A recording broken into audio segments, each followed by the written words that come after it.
Well, we're talking to a group of buyers today about how to manage their relationships better with their suppliers. Well, in my version of the story, why do you manage to stuff it up so often? Anyway, let's have a little look. Today we'll just track through 5 topics. We'll look at the pre-relationship or absolute lack of. We'll talk about some tender mistakes. This is where it all starts and this is where it all goes wrong. We'll have a look at the goals and certainly the importance of KPIs. You know this already. Keeping in touch or keeping in loop with the contract through its life. Very important, especially when you've got end users managing the contracts. And we'll talk a bit about developing the relationship. So about 30 minutes of content and we'll work through it. Do you remember this book? Have you read it? Absolutely groundbreaking book. And you know, it was great. My wife went out and bought 2 copies. I find it really interesting that my copy came along with around about 25 little post-it notes stuck in it. Highlights, exclamation marks, and circles around certain paragraphs. And you know, like a good couple, we decided to read it together in bed, and we sat up there. And it was interesting as I was reading through. I noticed that quite often, you know, I'd get this look from her. I think, well, I'm used to that, but that's fine. And I'm working through this book and I find this is really interesting. This is telling me things that I thought I knew, but I never really had proof about it. And then I had an aha moment. You know the aha moment? You know, it's that point of time where it's like a eureka, where the cloud of confusion lifts and a veil of clarity comes down on you. Page 68 it was, if I recall correctly. It said, she can't read a map. I was like, whoa! So right, she can't read a map. I've got to tell you, we go driving. It's useless. It's upside down, it's around the wrong way, I'm trying to drive and, you know, say, no, hun, look, you've got to turn it up the other way, you know, we're not going to get there doing this. I mean, seriously, if I left her as navigator, if she had her way, we would be back home before we started, before we left, you know? So, suddenly it's like, whoa, it's clear. It's not her fault, it's wired. Now, don't you worry, I come along here, I'm absolutely perfect. I always seem to get the driver's job, and as page 15 told me very clearly, I'm a male, I don't like being told how to do things, certainly don't like being told where to go.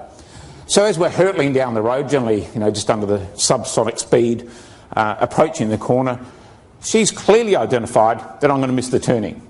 But she's very versed, she's better at this than I am. She's not going to say to me, well, Nigel, you've got to turn left, because immediately you know what's going to happen, don't you? Don't tell me what to do. So she'll just look up and she says, babe, is this the corner you're going to take?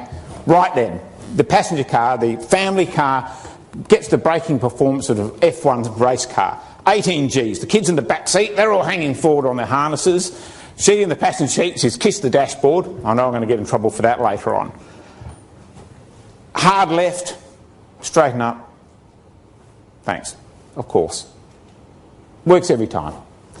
And you know, the basis of this relationship is built on, she knows I'm not going to be happy if I'm getting told where to go, and certainly by delivering it the way that she did it, I'm not going to bite her head off. And, you know, the good doctor wrote a fantastic book, because for the first time ever, we truly understood that we are wired differently. We do think about things differently between men and women.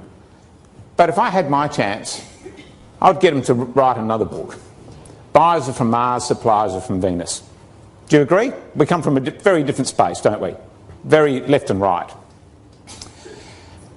So much so, if we go back in history, and you know, there's a couple of points about why we're different, but if we go back in history, and let's have a look at it. I'm a salesperson. You never guessed that, did you? And my original life, in my early life, I would have been a hunter. You know, I would have been going out, killing little furry animals, blood and guts everywhere, dragging them back, cooking them up, you know, having a real good time with it. And of course in our spare time, when the season was really good and we didn't need to hunt for so much food, I'd become a warrior. And I would have gone off to your village and attacked it. And you're there.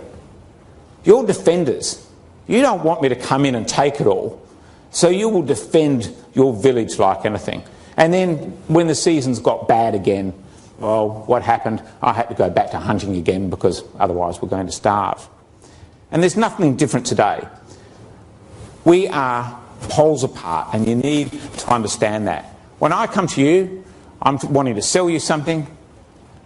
You want the lowest price. I want the absolute highest price. You want the shortest payment terms. I want other way around. You want the longest payment terms. I want the shortest payment terms. I want soft KPIs. I want a holiday. Let me do this job really, really easily. You want tough KPIs. Make him work for his money. And that's how far apart we are. This is very much about the differences in how we work together. Right off the back. This is very much about the differences of how we work together. And when you understand that, it helps you to start to understand the relationship.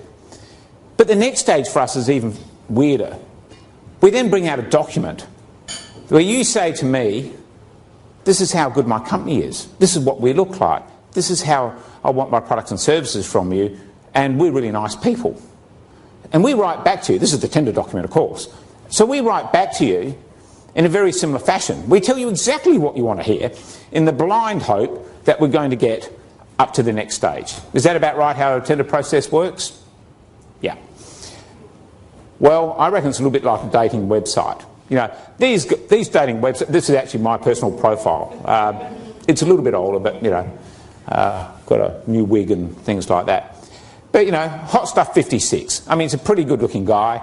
He likes long walks on the beach, enjoys cooking, music, of course. He actually likes little furry animals. He doesn't kill them. He actually has them as pets.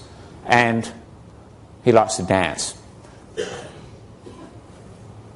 But what we see is not necessarily what we get. A little bit like the tender document.